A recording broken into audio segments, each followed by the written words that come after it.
Welcome back, Star Wars fans. Today we take a look at another vintage collection figure, that being the armor from The Mandalorian. I got mine over at All Time Toy Store. The links are in the description below. Be sure to check that out. And as always, please remember to like and subscribe to the channel. It really helps me out and keeps these reviews coming so I can get more figures to show you guys and share my opinions so you know what I think are worthwhile pickups. And I think this figure will probably qualify there. She's looking pretty cool in the packaging, and she's definitely a really cool character in the show, so I'm hoping the figure does live up to my expectations. So I was taking a look at the packaging here. Cool shot of her from the show in her forge on Navarro there in the basement. That's definitely where that's from. Here is the back of the card. I have already reviewed Mando, of course, and Moff Gideon, so definitely check out those reviews, as well as Darth Vader.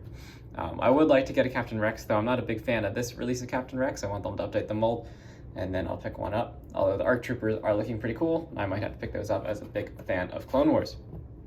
So that's the card for you, and this one is in very nice shape. A little bit of warp backward, but I'm not a card collector, so let's crack it out of the packaging and take a look at the figure.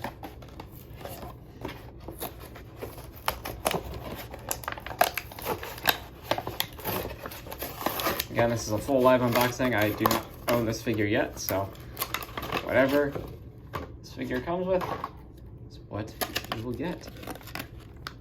So there she is in the bubble. Pretty cool. She's got her two tools there. Let's go ahead and get those out. Big tongs here, molded in a fairly flexible plastic. They don't actually open or close, but the flexibility does allow you to get her holding it, hopefully.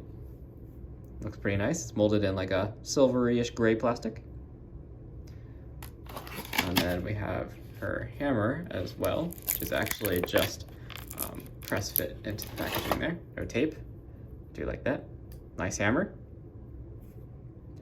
for forging whatever it is that Mando needs, or I guess any of the other Mandalorians.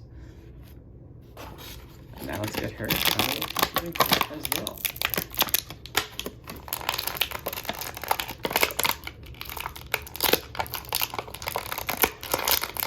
Go. Out of the plastic prison comes the figure. Oh yeah, nice articulation already. I can feel it. Really nice paint apps. You can see how shiny her chest plate is. Very nice. Overall, she actually, I hadn't really noticed it too much in the show, but she herself does not have that much Mandalorian armor. She has her chest plate on, and then, maybe, I don't know if this is any Beskar on there. It's kind of painted in that same color tone, so maybe that is Beskar as well, so on like her feet and stuff, but otherwise it's really just her chest plate and her helmet, which has been done really nicely. That gold is really nice and all roughed up, very well painted and weathered, and the painting on the face mask there is pretty clean too. Nice reflective glossy black used for the visor.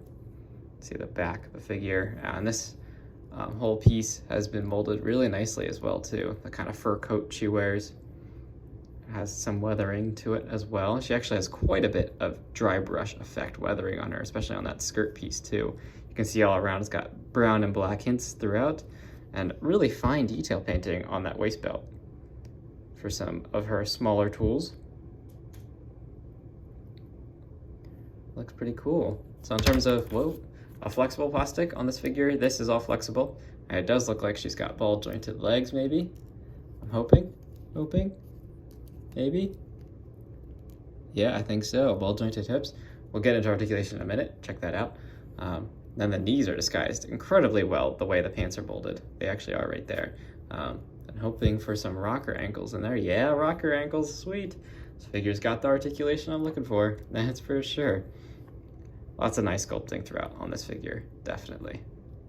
So in terms of articulation, she does have the double ball joint at the head, so you can see it moves back and forth, and then you can get up and down to great degrees and rock all side to side, especially in season 2. We see her in some much more dynamic, expressive poses with Mando and Paz Vizsla. Then in terms of articulation here, the shoulder does hinge out. It is very stiff. She is just out of the packaging. It does hinge out, in and out. See, his other shoulder is stiff. Not sure why it is so incredibly stiff. yeah, it's just really stiff on my copy. That'll take a little bit of working time, but it does hinge out there. It is just stiff.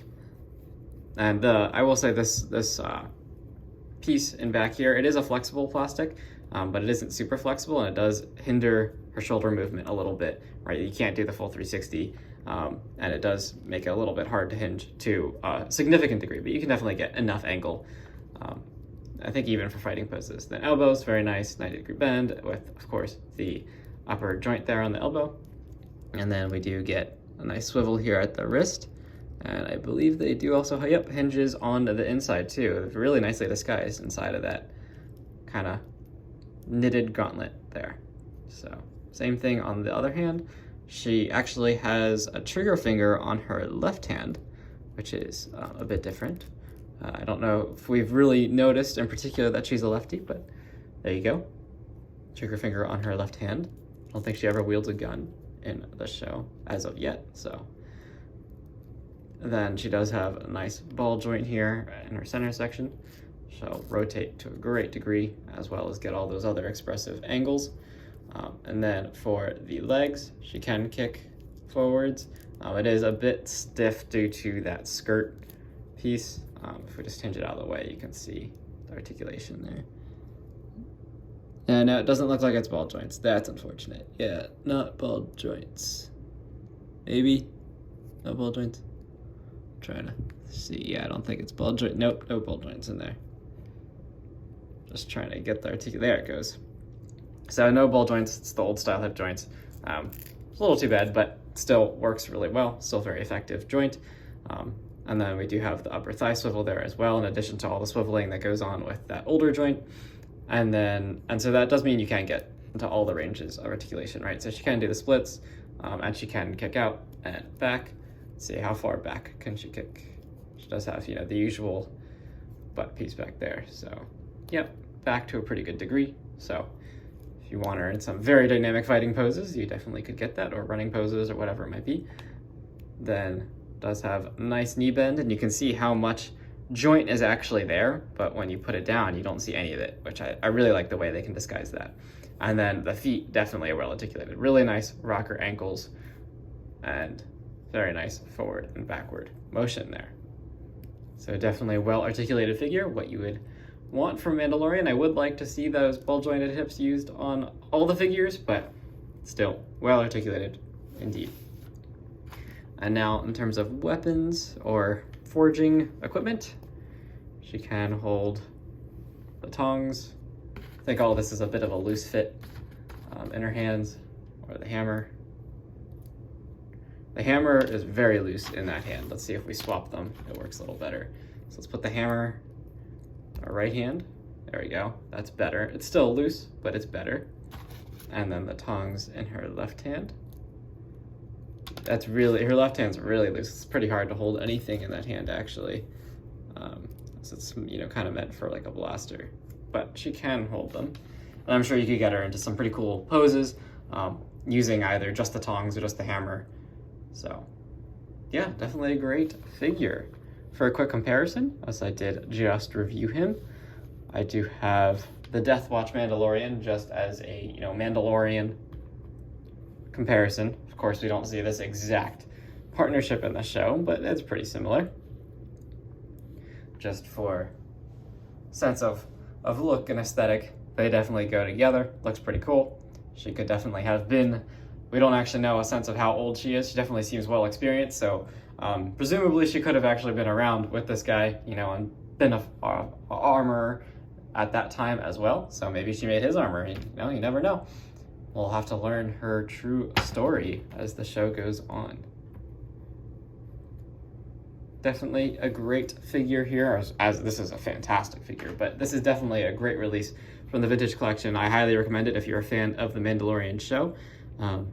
Very nice figure, and I think actually, even if you're not a fan of the show, if you just wanted to pick this figure up to do a custom, I think you do some pretty cool work on this figure. It's got a lot of nice pieces to make probably a pretty cool looking bounty hunter. Like repurpose Beskar and all that, give it a little bit of paint, and you have a bounty hunter if you so desired to do that, if you're into customs. And that about does it, I think, for my review of the Vintage Collection Mandalorian Armorer. It's definitely a pretty cool figure. She's got some nice articulation and is definitely a key part of the show. So, you know, if you're a fan of the show, this is definitely worth picking up. Just trying to get her into a pose here.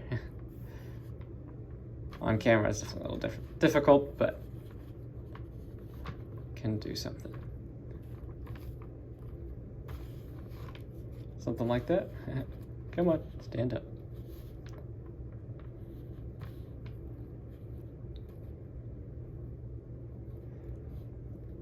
There we go, almost there.